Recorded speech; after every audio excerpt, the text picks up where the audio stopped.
I'll take a moment then just to introduce the program this evening. I would like to firstly thank my wife, Ruthie Rebbitzin, Ruthie Simon, who has been the catalyst, and then, of course, to thank our expert presenters, that is Robin Meyerson and Rabbi Doron Kornbluth. I don't need to introduce them at length because they will speak for themselves very shortly.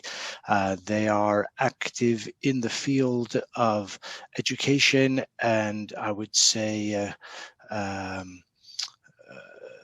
presenting to the wider Jewish public the subject, the slightly morbid subject and yet important subject of death, also burial, the afterlife, and of course in particular the controversial subject of cremation, and I will leave it to them to share their insights into that.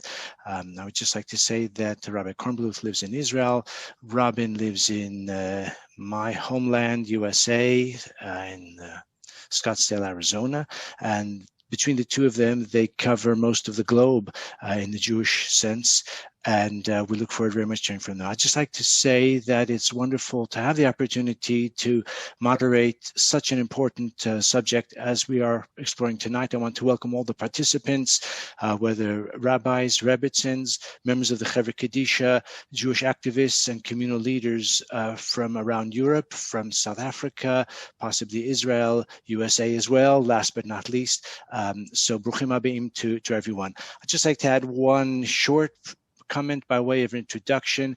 It is apropos that our subject tonight is taking place during the week of Parshas Vayechi, in which we read of the last days of Yaakov Avinu, his deathbed, bequest, his blessing and challenge to his sons and to his legacy. And the Torah also describes his actual demise and the fact that actually he was mummified. I don't think we're doing mummification too much tonight. I can find out from our speakers. But we do find in the Torah that Yaakov was mummified, and the same was so for Yosef, but they did have what we would call Kvuras Israel, each in his own way. So it is an appropriate opportunity to explore the subject in its contemporary context. And with those words from me, I'd like to now have the chance to give us all the opportunity to hear from our outstanding presenters this evening. So I'd like to start with you, Robin. Can you tell me how you are involved in this topic? You know, what's a nice Jewish girl of so many accomplishments doing in this kind of subject matter? Tell us, please. Thank you so much for having this program. Also, thank you to Project Inspire for doing the technology and promotion, and to the National Association of Chevra Kadishas as well. I did not plan to get in this subject at all. I did not grow up knowing very much about my heritage. I am Jewish. I also might add that I am half British. So I do understand the English idea of not really getting involved in other people's business, but because I'm half, 100% Jewish, and burial and cremation affects all of us as one Jewish people. So I got involved because someone asked me to be involved with the Tahara, and I've been now the West Coast director of the National Association of Chevra Kadishas for the last, maybe 10 years. So that's how I got involved. Good for you. Great. We're looking forward to hearing a lot more from you. Rabbi Kornbluth, you are a leading expert and exponent of the principle of Kvuras Yisrael as opposed to cremation. Again, as I said, a somewhat downbeat topic, but an important topic. Tell us about your background in this field. Thank you very much, Rabbi. Pleasure to be with you. Thank you, everybody, for coming, and all those who made it possible. I see many old friends on this call, so that's nice. So it's actually a funny story. I was, my background is not anything morbid, as you may remember. I've been involved in a chinuch and kiruv rechokim for 25 years roughly, and I was on a speaking tour in Florida it's got to be something like 2009, 2010, and I was doing my normal topics that I do. For communities are raising kids to love being Jewish, why be Jewish, happiness. Now I do them on Zoom. I used to do them, traveling around. and I open up a Jewish newspaper in Florida, true story, and there's an ad from a Jewish funeral home offering Jewish cremations. And I'm like a nice traditional Jewish boy from Montreal. I didn't know there was anything as a Jewish cremation, and I was in shock. So growing up in Montreal, that's where I'm from, they were like, it was just certain givens that some people were more observant, some people were less observant, but like there were certain things that like all Jews knew, Jews don't eat on Yom Kippur, Jews don't pay retail, and Jews don't cremate. It was just one of those like, straight rules. So I started researching. I was disturbed and fascinated, and a few years later, that was the result of my book, which Robin was very involved in and helped make happen and wrote the foreword for. That's Cremation or Burial: A Jewish View. And fast forward 10 years, and now in terms of requests that I get for speaking, which a year ago was still on the road, I was on the road 4 or 5 times a year on speaking tours. Now it's Zoom talks.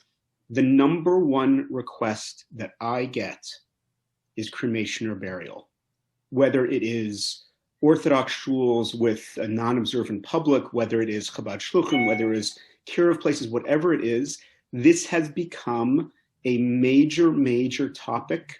It's a topic that, believe it or not, although it's morbid, as you pointed out at the beginning, Rabbi, very correctly, people want to hear about it, and people need to hear about it. So that's why I'm so glad to have this event. Okay, very good. Thank you very much.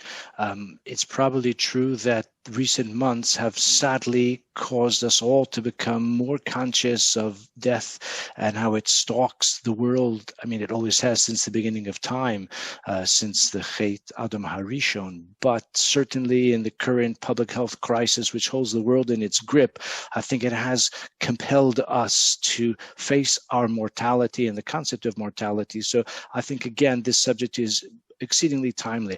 Robin, I'd like to give you a chance to share with us your approach to this subject, by which I mean that you speak about it all the time. You speak about it publicly, perhaps in private conversations. People contact you as well. But how can the rest of us broach this sensitive topic? Do you have some advice for how we can bring it up, the subject that dares not speak its name? How do we confront it? How do we broach the subject with possibly family members, members of our community? So you can use all different types of tactics. You can use funny tactics, like I bought my plots. Did you? You could use a sense of humor, and it's true. I did buy my plots already in Israel. You can use the news, as you mentioned already. Unfortunately, so many people are dying, and so it forces us to have that conversation and just discuss. What are your plans? Do you have it written down? I highly encourage everybody to write it down on a form. It can be a legal form or a burial form that's on my website, Peaceful Return. Just a simple form to say, write down your burial wishes and give it to somebody that you trust to take care of it, whether it's another family member, a friend, or a rabbi or rebbitzin. People love to hear about the afterlife, so it's on everybody's mind, no matter if you're religious or secular. People like to know about it. So you can even just talk about the afterlife. You could talk about the fact that we're a soul living a physical experience. There's all kinds of humorous jokes about death and dying, and if you could use that approach when you're talking to someone. If you're in a religious environment, just so many of our parshas in our Torah talk about preparing for death, like you just mentioned in this parsha Vayehi, but also in Hayat Sarah, where Avraham buys the burial plot for his wife Sarah. There's so much in our history, even just going to visit a cemetery all over Europe, all over England. There's cemeteries that people go to visit and do genealogy research. You can bring it up in so many different ways. And lastly, there's funny little Seinfeld. He's an American comedian, but he has a funny little 1-minute video about preparing for your afterlife and being buried. So there's many different approaches to bring the subject up, and just don't be scared. Just don't be scared to bring it up. Okay, I'm sure that in the course of our conversation this evening, you will offer us further points of access to, as you say, broach and to explore this sensitive subject. I'd like to hear from you, Rabbi Kornbluth. You mentioned how, as a speaker, this topic is popular, people want to hear about it. Can you talk a little bit about your book and what impact you feel or you know that your book has had vis-a-vis this crux issue of choosing burial over cremation? Sure. I would say that my book, Cremation or Burial, is part of the resources available.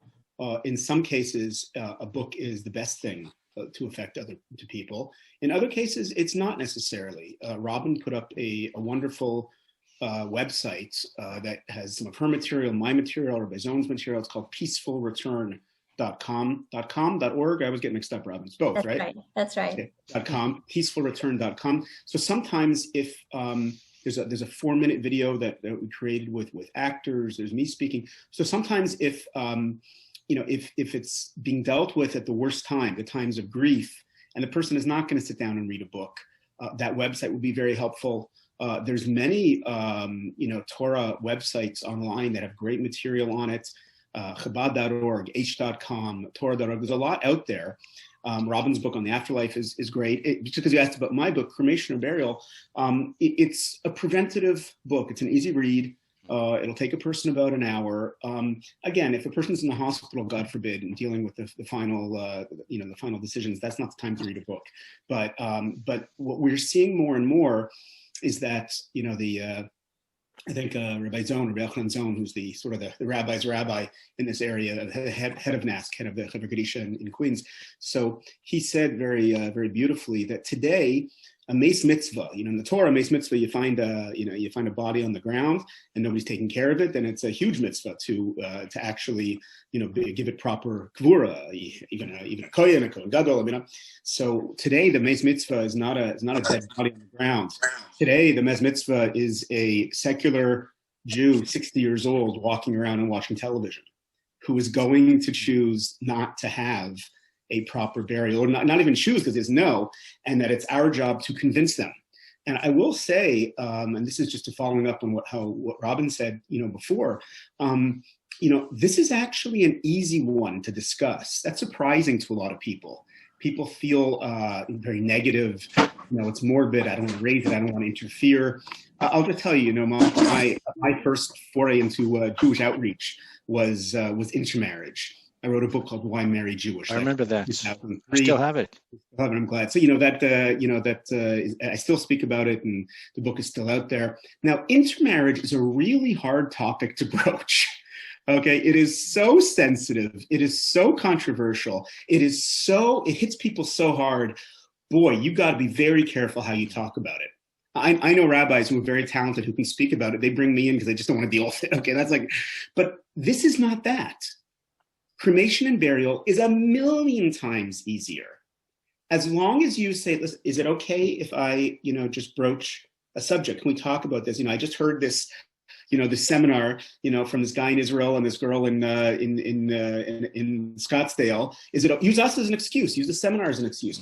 It's not personal to people. As long as you say not judging, people make their own decisions. But this is like a really important thing for people to discuss, and they do. And that's why I find that the conversation, and then it can be the book, and then it can be the website, it can be a talk by you, by Robin, by me, doesn't matter.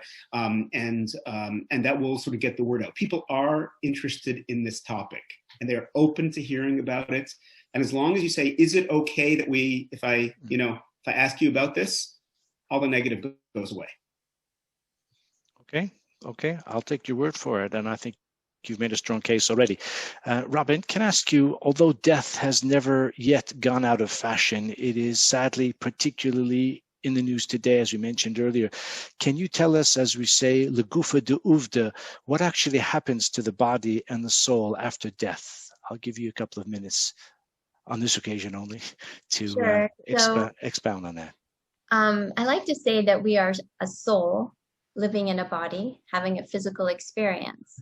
So when death happens, the soul leaves the physical body and actually hovers over the body and knows really what's going on. And the goal is to get the body buried as quickly as possible, because once there's a burial, then the soul can continue its journey on to the next world and to God. And so, you know, just like you want to go on a good vacation very quickly, you would want to expedite the journey to God. So the soul is very aware of what's happening. So, for example, in the Hever Kadisha, we're very quiet and very careful, because we know that the soul is right there while we're preparing the body to be buried. And even the soul goes to each of the different Shiva houses where someone is mourning. And the soul actually also mourns the fact that it's left its body. So the soul is also there at the funeral and hears and knows what's going on. So that's why we visit a cemetery, because part of the soul goes to God, but part of the soul actually hovers at the cemetery, at the place of burial. And in Hebrew, the word for cemetery is Beis Chaim, which means the home of the living. Such an unusual thing to think about, but it's the home of the living, because the soul lives for eternity. So that's what happens between the body and the soul after someone passes away.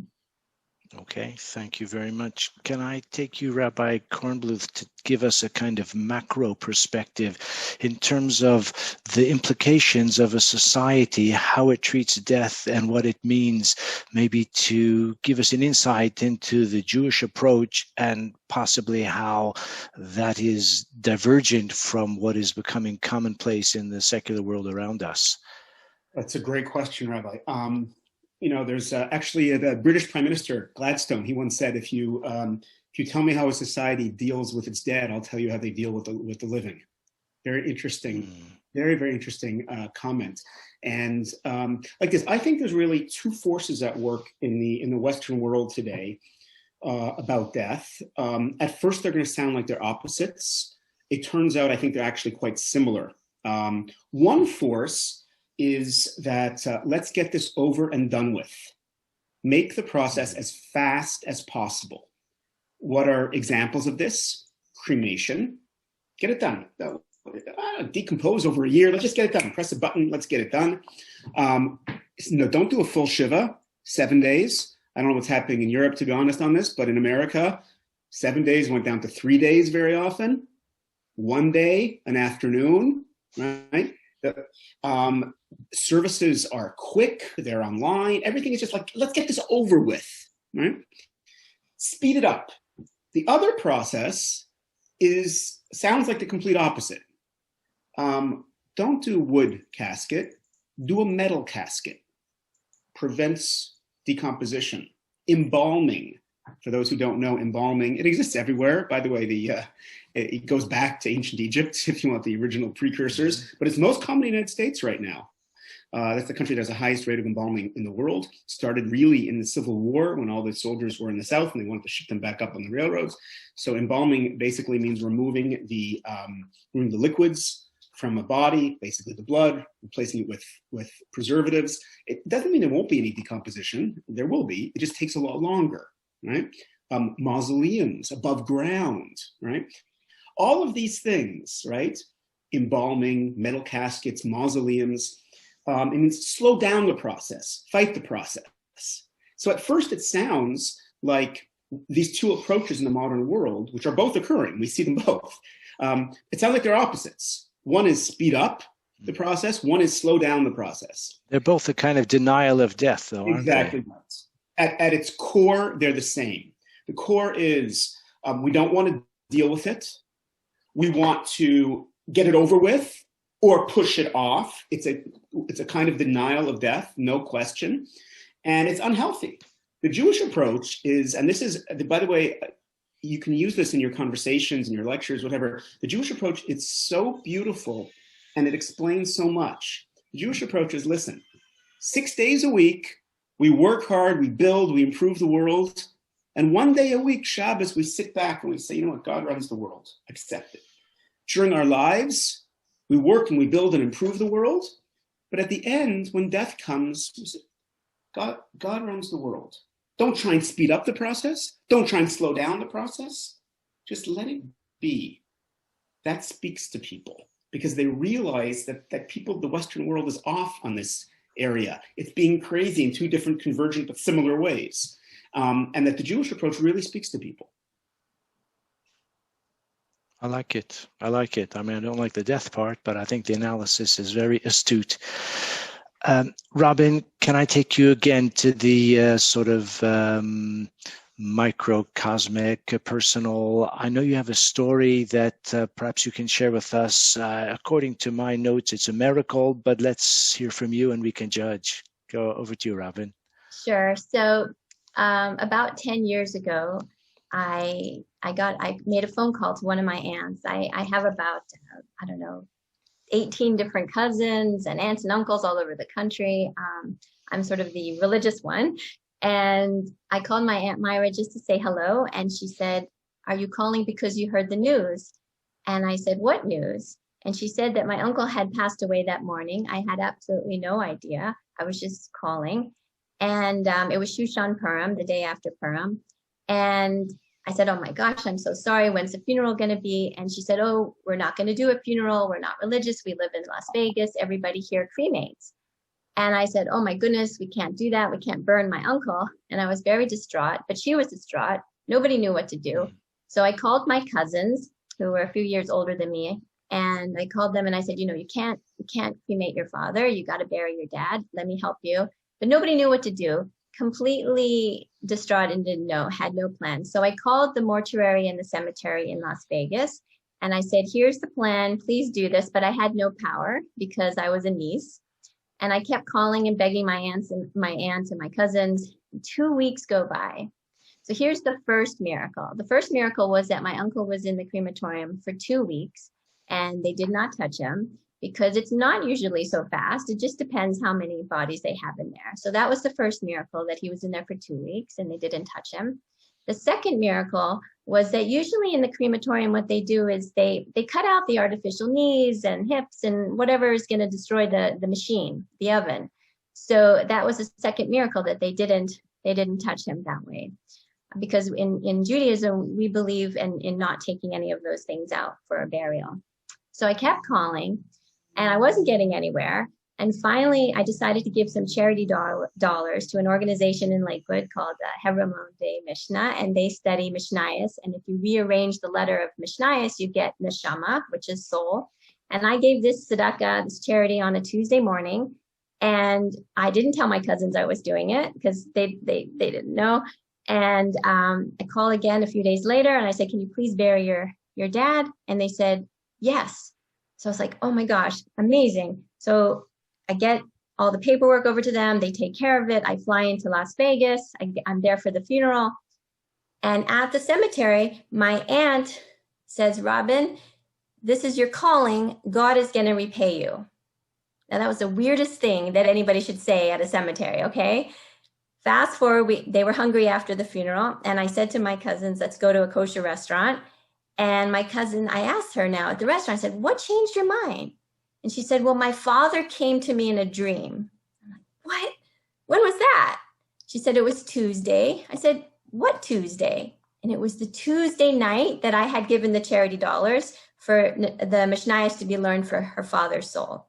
So she starts crying in the restaurant and I'm crying in the restaurant because we can't believe it. So that's the third miracle. Now here we get to the most amazing miracle of all. About a couple of months later, I wasn't feeling so well. And I'm about to go on a trip to visit my cousins. And I wasn't feeling so well. I was 44 at the time, and my youngest child was 6. And I decided to take a pregnancy test. And I took the test, and it was pink, which meant I was pregnant. I'm freaking out. My husband's jumping for joy. But then I sat in the car on the long car ride, and I decided to do the math, and I'm counting on my fingers. And I realized, and it swooshed through my mind, my Aunt Myra and what she said, "This is your calling. God is going to repay you." Because I realized I was due about the same time as my Uncle Arnold had passed. And I just got goosebumps and everything.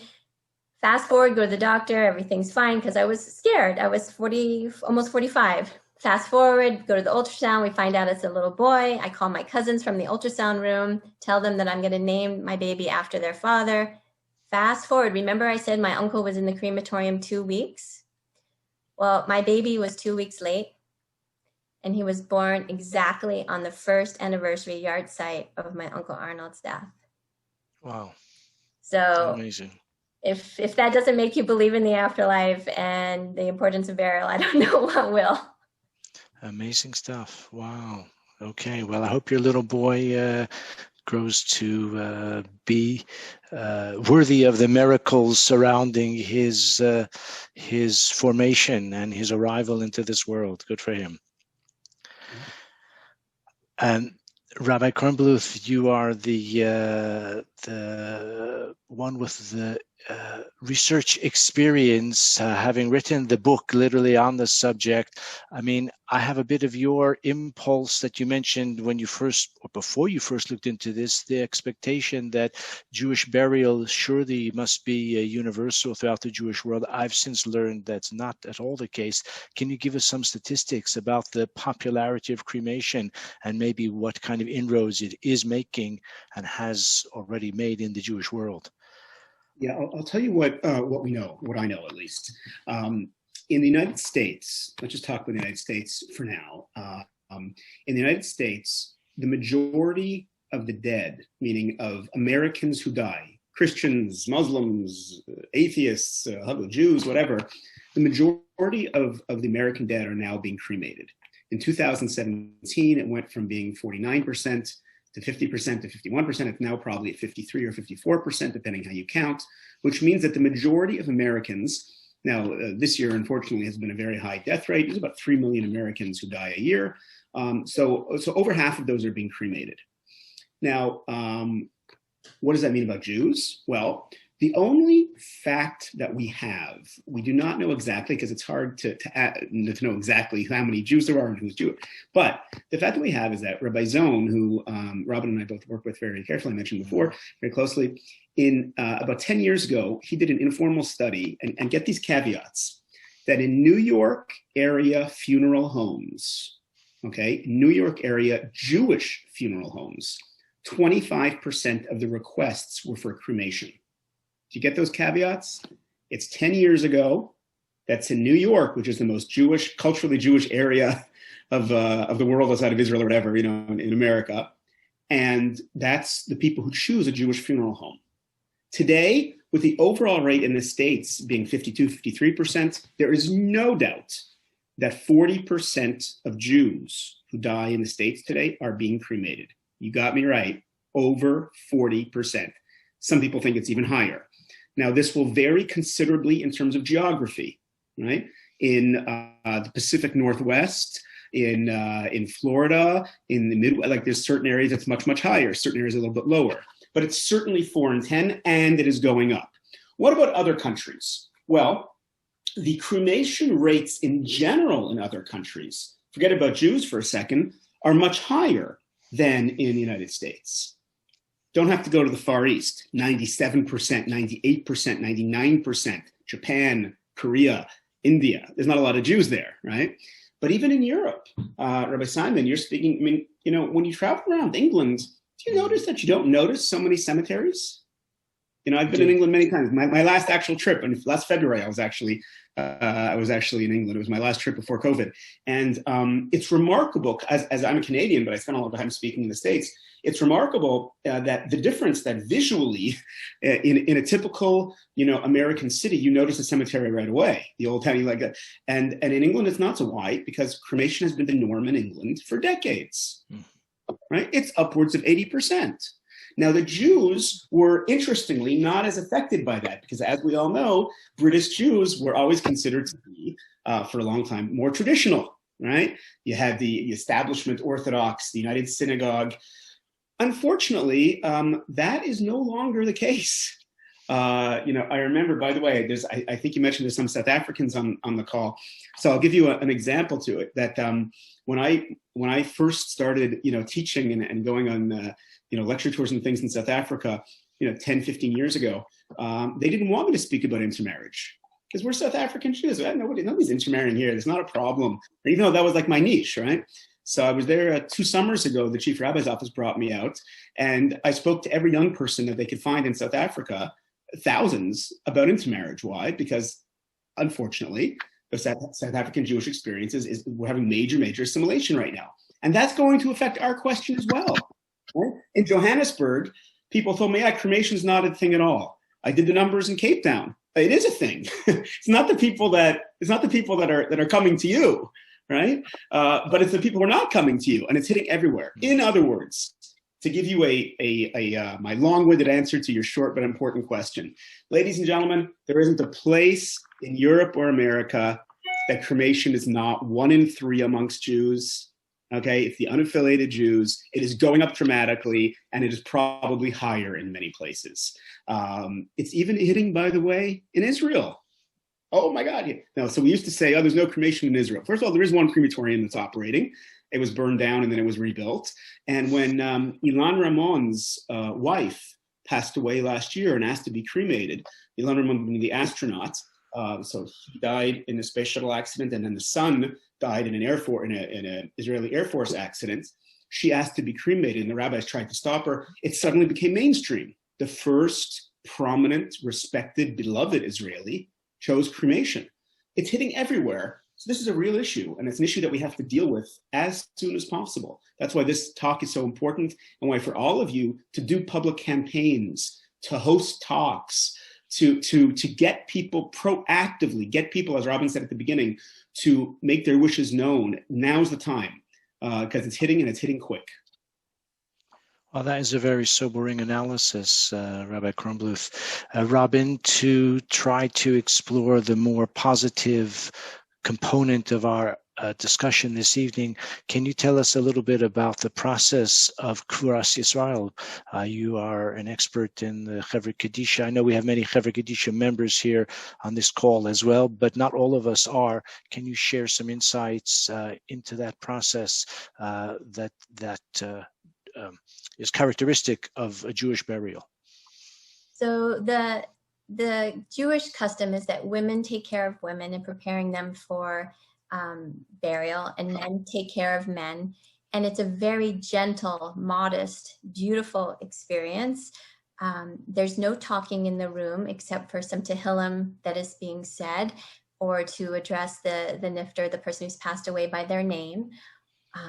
Basically, the person is gently washed and gently dressed in white clothing, and then placed in the aron, a pine box. There's no embalming, no cutting at all. It's just very gentle. It's like kind of like when a baby is born. You know, that's how I compare it. When a baby is born, baby is washed, gently wrapped in a blankie, and given to its mother. You know, and it's such a holy experience. And when the person is placed in the aron, in the box, we also put some sand from Israel and some clay from Israel, and that ties us to the land of Israel. And then we ask for forgiveness. We place our hands on the box and we ask for forgiveness, because we believe the soul is there and knows absolutely everything that's going on, and we wanted to make sure that we did everything with the utmost respect and holiness for that person, because we want to wish them, you know, the best in their journey and ask for forgiveness. And it's such a holy, beautiful experience that I don't know why anybody wouldn't want that for themselves and for their loved ones. Thank you for that very evocative description. Again, some of the people on this call have personal experience with that as well, but some of us do not. Rabbi Kornbluth, after hearing from Robin, the customs, the beauty, the sensitivity, the spirituality, why would anyone choose cremation? I know you're not going to advocate for it, but help us understand what is the attraction of it. What are some of the myths and the facts? I know some people, many people have environmental concerns generally, and perhaps that is a factor in the cremation choice. Can you help us understand better what it's all about? Sure. Let's go through some of the main ones. For more information, you can look at Robin's site, peacefulreturn.com. It has top 10. My book, Cremation and Burial, has them listed out. There's a lot online that you can find, but let me just give you the headlines. The first thing is that the main reasons that people cite, in my experience, are cost, environmental reasons, mobility, discomfort with decomposition. Let's just go through these one by one. Cost. First of all, the fact is, in almost all cases today, cremation is significantly cheaper than burial. There are exceptions to that rule. You can make cremations expensive, but in most places, and every country, every city is different, in most places, there is a significant difference in cost. In the United States, it's more than a $5,000 or $6,000 difference in cost, where a burial will usually end up costing $8,000 to $10,000, and a cremation is usually $2,000 or $3,000, or it's even cheaper in some cases. There's a big difference. That is one very serious concern for people.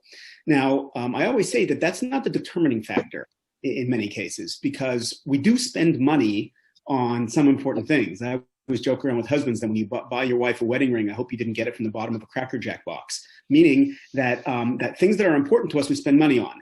So the question is, why spend more money on this? And because people don't know why, therefore, they just do what they think is cheaper. And that's one real reason. So we have to make the argument for burial.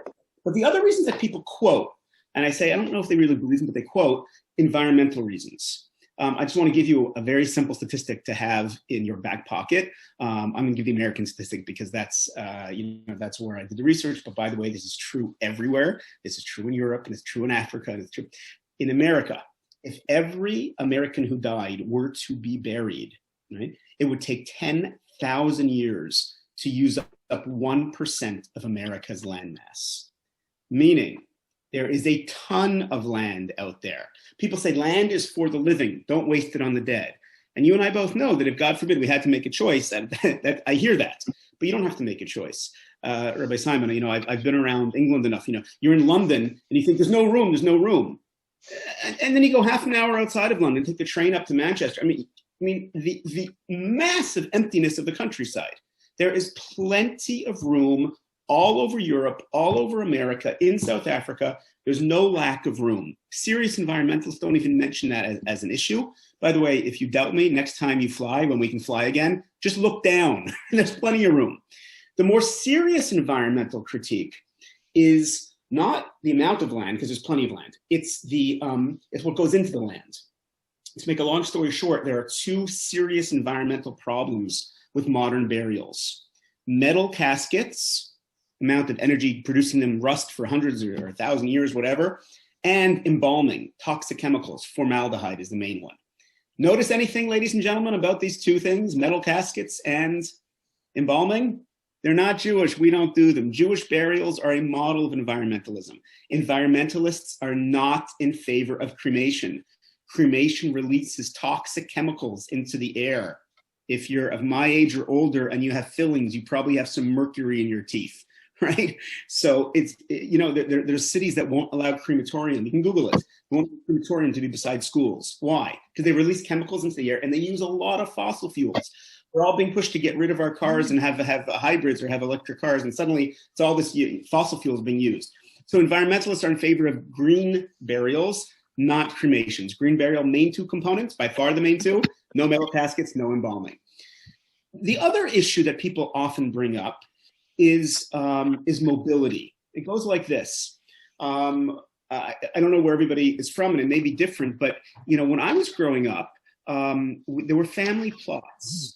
In other words, you have generations and generations of a family would live and die in the same town. It would be kind of beautiful. I'm actually here temporarily. I live in Israel, Baruch Hashem, but I'm here temporarily in Montreal. That's where I'm speaking to you from. I grew up in Montreal, and I came to see my parents. My last day of quarantine today, after 14 days, I get out.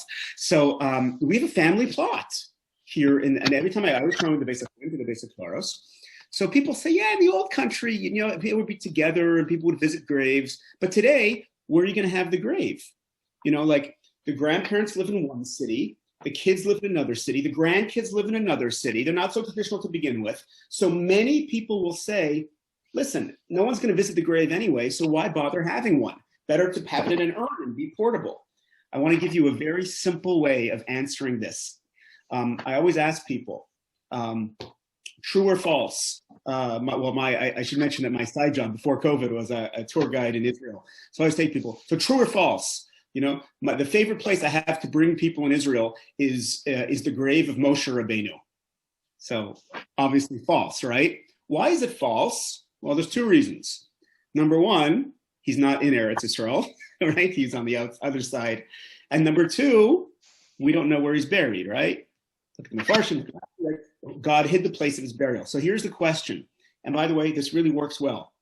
You ask people, so has anyone ever visited the grave of Moshe Rabbeinu? No. And yet we know archaeologically, right? 3,300 years ago, there was plenty of cremation. It was the norm. Yet God did not choose cremation because we, in our modern minds, we put two things together, having a grave and visiting it. And we figure, well, if nobody's going to visit it, then you don't need to have it. Well, God's example with Moshe Rabbeinu shows those two things are disconnected. Hopefully somebody will visit the grave. And by the way, very often there's a grandkid who will get close to it, family genealogy, connection, religious. But even if not, having a grave is important. One last thing, and then we'll move on, that people are sometimes, I call discomforted. They're uncomfortable with decomposition. It's kind of gross, right? And they don't want to be eaten by worms. You'll hear that phrase, very often. And I tell people, listen, I remember, high school, labs, and I remember that, decomposition is not pleasant, but cremation is not a quick process. Cremation takes a few hours. If you put on weight like me, it'll take even longer. And during that time, the body is not calm and still. The body is moving. Muscles are contracting and expanding. It smells, it sounds. It's a disgusting process. Both are kind of gross. But here's a great line. Both are disgusting. But one is the natural way of every living thing. A plant grows, flowers, goes back to Mother Earth. An animal is born, runs around the forest, goes back to Mother Earth. Cremation is artificial. Burial is natural. That one line, I want to tell you, I have had people tell me that changed their whole perspective on the subject, that one idea, that burial is natural. They never thought of it that way, but it is that way. So those are some of the reasons. There's a lot more, but the idea is to explain to people that the reasons why people are choosing cremation are really not valid. It's not, you don't have, even if the grave is not visited. And the only thing that really makes sense is the cost factor, meaning it's true, it's cheaper. And then we have to explain why, and this is what Robin was explaining before so beautifully, why burial is worth the extra money. And if you get people early enough, if you're proactive, and I really want to emphasize that for those of you who are involved in Chevra Kadishas, I believe that it's the task of the hour for Chevra Kadishas to expand their scope.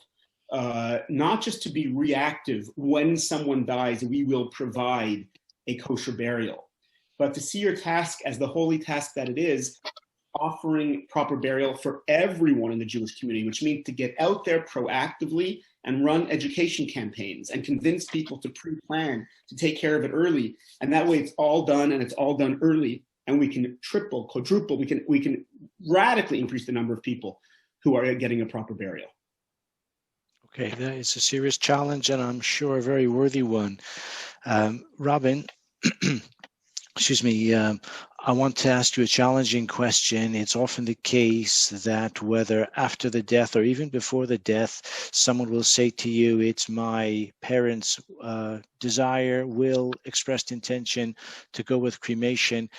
Can you tell us how you can or how we can respond to such a situation? What riposte can you suggest to somehow counteract that filial loyalty, the sense that it's only right for me to fulfill my parents' wishes? What's your take on that? So I get this question about 2 or 3 times a week. The best thing is to have this question before there's a death, first of all, because it's very difficult talking to people when there's a death already, because it's a very emotional situation.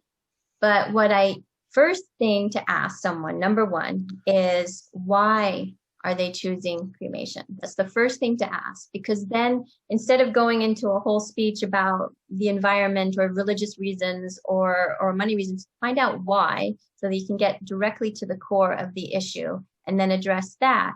So for example, let's say it's in their will. Now, every city is different with laws, but for the most part, if it's in someone's will, we don't have to follow the will when it regards to cremation or burial. We do burial. If it's their financial wishes to do various things, we have to absolutely follow their will for the financial distribution of wealth. But if it's in their will that says they want to be cremated, we don't have to follow that. You're not going to be arrested. The police are not going to come knock on your door and say, you didn't follow the will, you're going to, go to jail. You can do a proper burial. If someone says to them, I don't have the money, there are plenty of resources out there. I get this call all the time. I said, there's the Jewish Free Loan, there's the Hebrew Free Burial Society. I know there are federations that have funds. People have done GoFundMe campaigns to raise the funds. People donate all the time to help someone be buried. So never, ever, ever let money be an issue. Like Duran said that, some people will say they're claustrophobic. I've had that happen to me. Someone called me up and said, I'm claustrophobic. I cannot go in the ground. And I said, well, did you think about going in an oven? It's way worse. So that changed their mind and they decided to go with burial. Some people will say, I want to donate my body to science. And I said, look, there's thousands of people donating their bodies to science. The Jewish people do not need to do this. When you're alive, let's say you want to donate a kidney or something, that's permissible, but Jewish people don't donate their bodies, their full bodies to science because it's just chopped up and hacked in public view for all the medical students. It's just not respectful. That's not something we do. And then if someone will say to me, well, I want to keep my mother with me or my father with me or Bubby with me because I want to keep the ashes with me, I tell them that there's no DNA in ashes. That's not your mother. That's not your father. It's not, because a Kohen can be around ashes because there's no DNA, and a Kohen cannot be around a dead body. So I say, if you want to keep your mother or your loved one near you, take a lock of their hair, a favorite piece of jewelry, a picture, something, a scarf, but you don't need to keep any cremated ashes with them. And the key is just to ask why. Why are they choosing cremation, and then answer appropriately to the reason that they have, and then have them fill out a burial form. Okay, thank you. Can I ask Rabbi Kornbluth, from your research, Robin just mentioned now about people saving ashes. Colloquially, I think that this is a common intention. Does it really happen? Do people really save the ashes? Do they find it meaningful? And based on your research, what can you tell us about that? So at first, yes, many people think it's a very nice idea. That being said, it doesn't work out that way for a lot of families. There is a problem all over the world that funeral homes have hundreds of unclaimed urns. Almost every funeral home I have ever dealt with, and I've dealt with hundreds of them, have this problem because people say they want them, but they don't really want them. It's kind of uncomfortable. And the funeral homes don't know what to do with them because, like, if they get rid of them, they'll get sued because you just got rid of grandma, so they can't get rid of them, but they don't want that. Nobody picks them up. So it is alarmingly uncomfortable for many people. Let me add just a couple things that to Robin's very beautiful explanation of why bury. There's I always ask people, let's say you have a Sefer Torah, a Torah scroll that is damaged beyond repair. What do you do with it? Everyone knows you bury it. You can have the most secular, non-observant Jew. They've heard this idea that you bury Torah scrolls. It's fascinating, right? So I always ask people, okay, so let's say there's a fire, God forbid, in the shul, and you want to save the Torah scrolls. Are you allowed to go and save it as a mitzvah? And the answer is, well, if there's no risk to you, of course, you can go and save the Torah scroll. But if there's any reasonable risk to you, you're not allowed to, because you are holier than a Torah scroll, right? Doesn't matter if you're a man or a woman, if you're observant or you're not observant, if you're old or you're young, you're sick or you're healthy, you are holier than a Torah scroll. Torah scroll is holy, and we bury it, and you are holier. That hits people, and it really touches them. The phrase that I like to use is that we bury treasure, we burn the garbage. Just think about the imagery. The imagery is amazing. When you were 8 years old and your dog died, I'm convinced that your parents didn't say, okay, honey, you bring over the dog and we'll fire up the barbecue. I mean, like, they didn't do that, right? You buried it. We bury things that are important to us. We bury treasure. That hits people very well. And there's also, I think, a really nice thing to mention to people. Most Jews around the world are quite supportive of Israel and have a soft spot for the IDF. And so I always mention people, most people have heard of Gilad Shalit. Gilad Shalit is that, the poor soldier that was in Hamas jail for 5 years. And we made a major trade for him, 2,000 terrorists. Very controversial, by the way, in Israel, whether it was right or wrong. We're all glad that he got out, but 200 of those have been rearrested for terrorist crimes. Right? Most people have heard that story.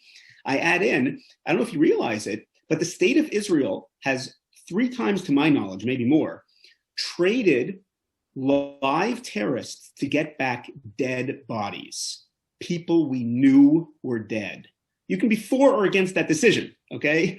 But the point is we do it because Jewish burial is such a part of who we are. The last decision that I make on the planet, I just hear, I have this voice of this person saying that, listen, I may not have been the most religious person on the planet, but I was born a Jew, I'm proud to be a Jew, and my last decision on planet Earth, I want to say, here lies a proud Jew. It speaks to people. And so this is a subject that we can win on. We can convince people, the earlier the better. And as Robin said, to get it in writing, to leave it till the person dies, it's much, much harder. It's doable. Robin and I both try, but it's much harder.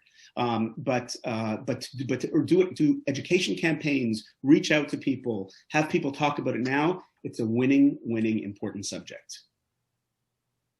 Thank you. You've given hope, I think, to all of us in this connection.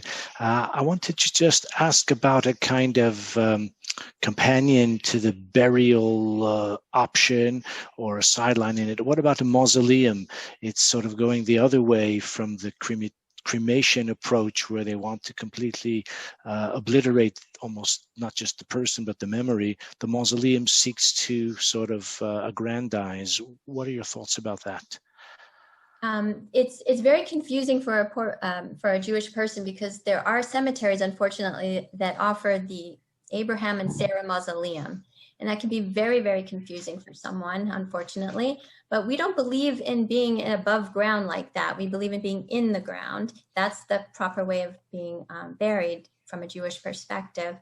I just want to also add that there's no contradiction between being secular and being buried, and there's no contradiction between being a scientific sort of PhD person and being buried. You can be both. So if you're talking to people and they say, well, I'm secular, I'm not religious, it doesn't matter. You can still be buried. Or if I don't believe in any of that, you can still be buried. It's the safer choice. Robin, I want to confront you with what to me is a very vexing problem, and that is if a person says to me as a rabbi, you've persuaded me, I agree with the burial preference, but my siblings don't agree, and I don't want to be responsible for strife in the family, especially at or even in advance of a time of trauma and emotion and grief. I would rather just put aside my preference and go with the peaceful option vis-a-vis my siblings. What can you tell us? I've had this situation many, many times, and it's very painful. You'll have one sibling say, I want to do a burial, and one sibling say they want to do a cremation. And they do ask me that exact question, isn't shalom more important than a burial? And I say to them, actually, no. A burial is for eternity. And you can't undo a cremation. You can undo a burial if you really wanted to, but you can't undo a cremation. So do everything you possibly can to have a burial. And let's say someone's already paid for a cremation. It doesn't matter. You can redirect those funds to a burial. And I've had brothers and sisters, come to me crying and fighting and everything. And I say, look, people have never come to me and say, I regret doing a burial. But they do come to me and they say, I regret doing a cremation. So that's the best thing I can offer to say to you, that it's, the burial is for eternity. It's for the soul. And eventually family members, God willing, will come back to, shalom afterwards. And whenever anybody's at a burial, at a funeral, they usually come back to shalom, but not at a cremation. Okay, I'll take your word for it, and I think you have offered us some valuable perspectives on that. But as I say, I'm sure those are among the most challenging circumstances that are laid at your feet in terms of seeking to mediate or to persuade families who are are in the grip of that kind of different views. We have a few minutes left, and I would like to give an opportunity for other participants to put some questions to our speakers as well. So just by way of wrapping up, Rabbi Kornbluth, do you have a final message you'd like to leave us with on how to persuade someone to choose Jewish burial over cremation, the cheap and cheerful option, as we've heard from you today already? Any further thoughts and final thoughts before we open up the floor for questions? Sure. I would say like this: if you were to make two maps of the planet, a map of monotheism, where people believe in one God, and another map of burial, where people bury, and you were to superimpose the two maps, you'd see there is a remarkable degree of convergence. What do I mean? Think about it. Where people believe in one God, generally burial rates are much higher. Examples: Islamic countries, it's all burial, no cremation, right? Eretz Yisrael, right? 99%, burial, believe in one God. Europe, by the way, where many of you are from. So until 50 years ago, right, Catholic Church 60 years ago, Catholic Church didn't really allow cremation. From Charlemagne, there was a ban on cremation. It's changed. As Europe has become post-Christian, cremation rates went up radically. India, China, Japan, polytheistic, many gods, cremation, right? It's fast, even in America, by the way, right? The Bible Belt, much higher burial rates. The secular coast, and that's because of the following idea, and this is my answer to your question, Rabbi, that we have a sense that the human being is created in the image of God, Tselem Elokim. People know this phrase, they've heard this idea. God is not physical, Chalila, but our physical bodies represent that divinity, and you don't mess with that. You lay it gently down. I think that's the image that our bodies are holy, our lives here are special, and you don't burn it like garbage. You bury it like treasure. That's the image that I leave people with. Thank you very much, Robin. I'd like to give you a final question from me, and then we'll perhaps have the opportunity to hear from others as well. In terms of nichum avelim, words of comfort, words of consolation, vis-a-vis someone possibly who has found new meaning in his or her Judaism, whose parent or other family member has already been cremated, can you offer any words of hope for such a person, how to maintain some kind of spiritual connection with that loved one who has been cremated? And I would just like to add that there's a kind of parallel track to the cremation question, which I'm sure appears in your writings, but hasn't yet been broached tonight. And that is the terrible shadow of the Holocaust, where so many Jewish men and women, children as well, of course, were cremated. Can you share some thoughts with that? And obviously, again, as we are in the shadow of the Holocaust still in a time when survivors are still walking among us, does the Holocaust specter represent some kind of effective argument against cremation, somehow almost replicating evoking the tragic fate of so many of our brethren, of course, during those terrible years? Can you share some thoughts on that?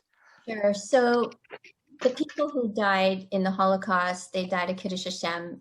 If they were to be given a choice, they would have chosen burial. Absolutely. And all of the things that we're discussing tonight do not apply at all to them and their souls. When someone says to me that they want to cremate, and I sometimes bring up the Holocaust, it doesn't always work, because for people today, being 75 or so years ago, for today's generation, it doesn't apply, unfortunately. However, I do have situations where there are people who are Holocaust survivors and their family passed and perished that way. And I have had cases where people have said to me, I want to be cremated as well because of my family being cremated. And that is the most heart-wrenching thing of all. And most of the time it's worked out. And what I tell those people very, very gently is that you survive. Don't let the work of the Holocaust continue. make a stone and list all the names of your relatives who perished and put them on your stone too, and say that you lived, they lived, and will be remembered. So that's very painful. But I also want to say that before I got into this about 10 plus years ago, I have family members who chose cremation. And the reason I asked, helped so much with Daron to get his book published was because there was no information that I could find that would reach one of my other aunts. She just didn't, nothing reached her, no material reached her. It just didn't make a difference in her decision. And so Daron's book wasn't published then. And I wish that she would have been able to live and have read his book, because maybe she would have chosen burial. And it is very personal for me and very painful for me. It's very depressing. But what I do for those souls, first of all, is I remember them. I give charity in their memory. I learn Torah in their memory. I do all the work that I'm doing today, in their memory, so that other people will be buried. So the past happened, and we have to move on. We can learn from those mistakes. Let's say there's somebody on the call here today who, in this presentation, who has a family member that was cremated and they just didn't know. It wasn't their fault. They didn't have the education or the information. Now you do. So you can maintain a spiritual relationship with your loved ones who've passed away by doing good deeds in their memory, donating money for someone else's burial. Those are the things that we can do today to remember our loved ones from the past. Thank you very much. I would like to thank our presenters, and I would like to allocate maybe 10 minutes or so to participants who, if you would like to unmute yourself, and I don't have a really excellent method of calling on one person over another. Excuse me for that, but I would like to give, hopefully in a British polite fashion, no doubt, an opportunity for those who would like to ask questions to our presenters as well. I've tried to cover quite a lot of ground, no pun intended, but I'm sure there are other aspects that they can also certainly enlighten us upon. So if there are any questions from the group, now's your chance. I would like to ask a question. Can you tell us who you are, just for our understanding? Yeah, my name is Linda, and I have cremated both my parents. Okay, Linda. And my biggest question is, how is the neshama viewed? I know how it's viewed with a burial, but is it viewed the same way? You were talking about how the neshama hovers over a body that is buried. What happens to the neshama of a body that's cremated? So I'd like to give you, and this is for everybody on the line here today, I'd like to give you my cell phone number, because there's going to be many, many questions that people are going to have that are personal and delicate. And you're going to have more questions further on. So my cell phone is 602-469-1606. And I'll also give you my email. It's robin@projectinspireaz.com. That's for everybody, certainly, to contact me. But to answer your question, is that Robin with a Y or an I? Sorry. Yeah, Robin, R-O-B-I-N. Thank you. I can just very briefly mention what happens here, but I can tell you more in detail if you want to discuss it privately. But the soul. What comes after Robin Inspire? Project Inspire after that? Project Inspire AZ.com. A stands for Arizona. Right. ADZ. Z as in zebra. We're going to post information on the chat, so you'll be able to see it in a few minutes. Okay. Good. Thank you. So the neshama, because maybe perhaps they. What we feel is that if someone doesn't know any better, like they just didn't know any better, they're considered a captured infant, right? So they just didn't know any better. They didn't have the education. So the soul is treated in a different way in that respect. But if someone knew all the details, then the soul is treated in a different way. So that's just kind of a quick surface answer to your question. Thank you. I think the point, if I can just elaborate a little bit more, what Robin is saying is that many people are created either against their will or without the full understanding. They didn't have the benefit of Rabbi Kornbluth's book. They didn't have the benefit of Robin's website. They didn't participate in this call or any other opportunity to explore the matter, nor are they necessarily making a theological statement by choosing cremation. In many cases, the deceased who is cremated wasn't intending to flout or to deny the existence of the soul and the importance of Jewish burial, but rather, as we heard before, it was based on superficial considerations, even, dare I say, money. In such an instance, that person would probably not be judged in the heavenly court harshly because it was done out of error, ignorance, or the like. If a person deliberately chooses to be cremated as a theological statement of defiance, that would be another matter. And there, as Robin delicately put it, such a person would be judged differently in the next world. However, in terms of those of us who are living and who have, at least in principle, the opportunity to make the right choice and to inspire others to make the right choice, it's incumbent upon us to do so. Okay, who has another question?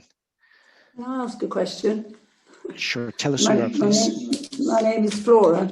I've had unfortunate cases like this where people have insisted on burial, and many of the members of the family have have insisted on cremation, and other members of the family have tried to stop it, prevent it, and unfortunately they couldn't. We've had great Dayanim coming on the scene and they couldn't.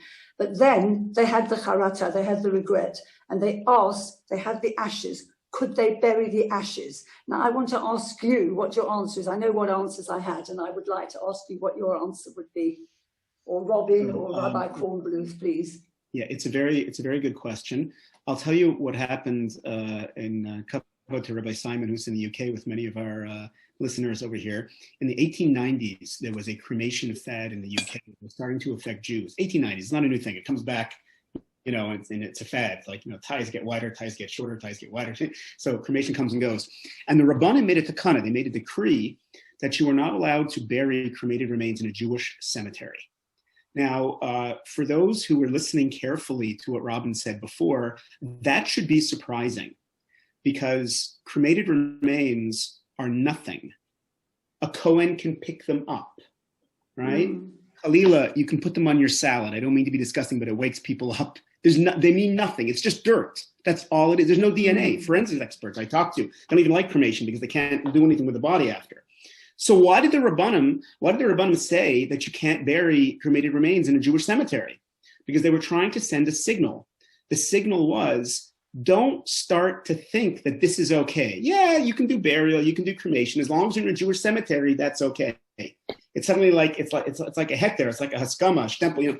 So that's why I tell people, listen, if you have cremated remains for your own psychological well-being, just put them in a park. Put them in a forest. Treat them respectfully. Not because technically they have any importance whatsoever. They don't. They're nothing. They're garbage. But you won't feel good about that. And I dafka tell people, don't put them in the cemetery. Don't send a signal that this is okay. Okay, if you don't want to tell anybody about it, that's one thing. But this idea that cemeteries should have cremation niches, it's working in the wrong direction. By the way, I saw somebody in the chat ask a parallel question that in Israel, I don't know, last time you went into Eretz Yisrael and you're going into Yerushalayim, you notice that there's a layered cemetery. Har Menuchos has komot, or how do you call komot? Layers, right? And exists in different places in Israel as well. So I'll give you the technical answer, and then I'll give you my problem with it. Okay, the technical answer is they're doing it lahalacha. These are Orthodox Rabbanim that are doing it lahalacha. It is digging into the ground. Every layer is connected to Eretz Yisrael, so it counts 100%. Nobody can have a halachic can say that it's not kosher. It is. But in my humble opinion, and it's just me, okay, in my humble opinion, it's a terrible mistake. Why? Because it gives the impression that there's a problem of land in Eretz Yisrael, and there isn't. Leave Yerushalayim, Tel Aviv, Haifa, L shape. There is a ton of them, not even Yehuda and Shomron. That's the empty beyond empty. But where I live in the Beit Shemesh area, the Negev, completely, it's empty beyond empty. The Galil, the Golan, within an hour of any place you live, there is endless land in Eretz Yisrael. There is no problem. So although technically that kind of thing is okay, and I understand people want to be buried in Yerushalayim, but it gives the wrong image. And that's my answer to you, Mrs. Frank, and my answer to you of the cremated remains, what to do with them. I believe it's a visual and it's an image problem more than a technical thing. We have to deal with that image as well. Thank you. May I say something, Rabbi Simon? Yes, please, Mrs. Flax. I'm Rebbetzin French. Flax. I'm French, and I've got a cousin, first cousin who I discovered last year, who was 100 years old. And last year, just before the corona, I transferred my grandfather from a non-Jewish cemetery to a small Jewish cemetery of the family cemetery in France. As I discovered my cousin, because I had to make the member of the family sign that I was allowed to transfer, that cousin died at that moment, at the moment when I was doing the transfer, and she wanted to be cremated. Now, I spoke to her daughter, who is 81 years old, and it was too late. She did not accept anything which I tried to explain, but they cremated her. And why did that cousin wanted to be? Because her husband was taken in Auschwitz, and she said, as he burned in Auschwitz, I'm going to burn as well. And there was no way. And now I'm trying to convince her daughter, who is 81, not to go in that way and not to be cremated. And I haven't managed yet to convince her. I even sent the Lubavitch from a remote town in France. They have not managed as far as today.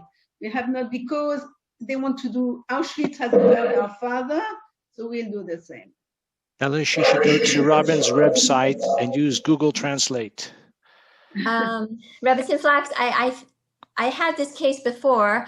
If there's any way that you could suggest to her that she is buried and makes a stone that has all the family members of her family that perished in Auschwitz, because this way she will have a remembrance that her family did live, and that she was the one who was buried properly. So if there's any way, if that would convince her.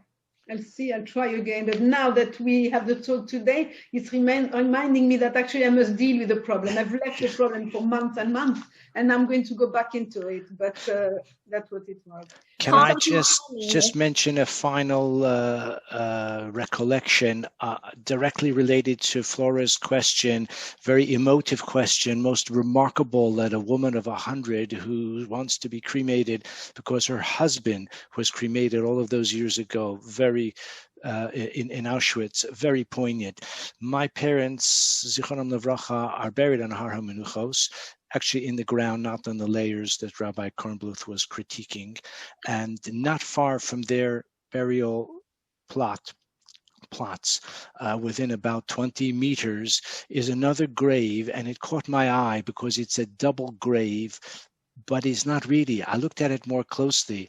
There is a man who is buried there, and next to his grave site, but in an adjacent plot, and the plot is a double size, is a memorial for all the members of his family who died in the Holocaust. So he is buried in Har HaMenuchos, and he has recorded the names and the dates of death, to the extent that it was known, of a number of other family members, and he bought another plot. I don't want to tell you how much it cost, a sach geld, in order to memorialize for all time those family members who were not able to merit a Jewish burial. And I find that very moving, and when I do visit my parents' grave in Yerushalayim, I always go to see that grave as well. I find it very moving, and it's exactly what Robin is suggesting. So I hope, Mrs. Flax, that you are successful. I'm sure you will certainly endeavor to try to persuade your cousin's daughter, Zulanga Yorin, to also make that choice. Because we're beating to overtime already, I feel we should wrap it up. I want to thank Robin Meyerson. I want to thank Rabbi Doron Cohen-Bluth, two outstanding activists, very knowledgeable, very committed, very dedicated to this cause. I want to thank all of the participants as well, who are leaders, each one in their own right. And, you know, what we always say, it says in the Haftarah of one of the Shiva Dinechim, Katan Yehiel Elef, that the small will count for 1,000, because at this late date in Jewish history, even the one who is small has to count for 1,000. So each of us have the opportunity to exercise influence and inspiration upon those around us. And I want to thank Robin and Rabbi Kornbluth for giving us so many valuable tools for that purpose. Also, just to mention that this presentation is going to have a second iteration on Wednesday evening at 8 o'clock Greenwich Mean Time. So I'm not saying that anyone who's heard it already wants to hear it again. Perhaps you do. Perhaps you can't get enough of the subject. But if you would like to recommend it to anyone else, we will be doing it again on Wednesday evening. And I believe it is recorded as well, so that opportunity will also be available. So thank you to everyone. Thank you especially to our presenters. And kol hakavod, techezakna yedechem, and tizku lemitzvos. Amen. Thank you so much. Thank you. Thank you very much. Thank you to all from near and far. Thank you very much. Very, very enlightening. Thank you very much. Thank you, Laila Tov. How did you go, Robin? How does it say? Project Inspire, ADZ? ADZ? Project Inspire, AZ.com. AD.com. You know, AZ. Z. I'm sorry. Okay. AZ.com. Yes. The Project Inspire is one word? Yes. With the AZ at the end. AZ.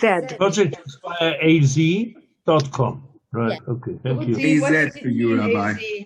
What is AZ? Also, American for AZ. Oh, I see. Okay, Yeah. I can understand. Right.